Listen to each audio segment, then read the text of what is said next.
Почетокот на јули беше најповолниот датум за одржување на локалните избори, бидејќи во интерес на граѓаните е час поскоро да изберат локална власт која ќе реализира проекти за нивните потреби.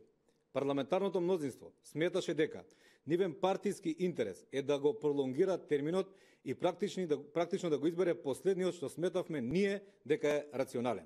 ВМРО-ДПМН е подготвена да излезе на избори и во јули и во октомври, бидејќи знаеме дека народот е на наша страна и ја поддржува политиката која подразбира реформи, проекти и заштита на државните и националните интереси. Очекуваме дека новото парламентарно мнозинство овој пат ќе си остане на зборот, бидејќи во спротивно ризикува, поради нивната неподготвеност, да ја доведат во прашање локалната самоуправа како една врвна демократска придобивка и право на граѓаните.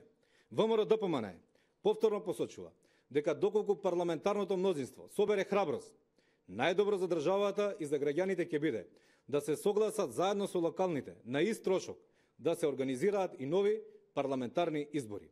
Токму на ваков начин граѓаните ќе може да се произнесат и за постизборната измама која им ја спакува СДС во декември и да кажат што мислат за тиранската платформа која СДС ја прифати.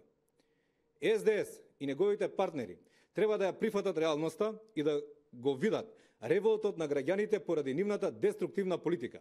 Секој нов обид за неуставни и незаконски потези само дополнително ќе ја продлабочат кризата во Македонија.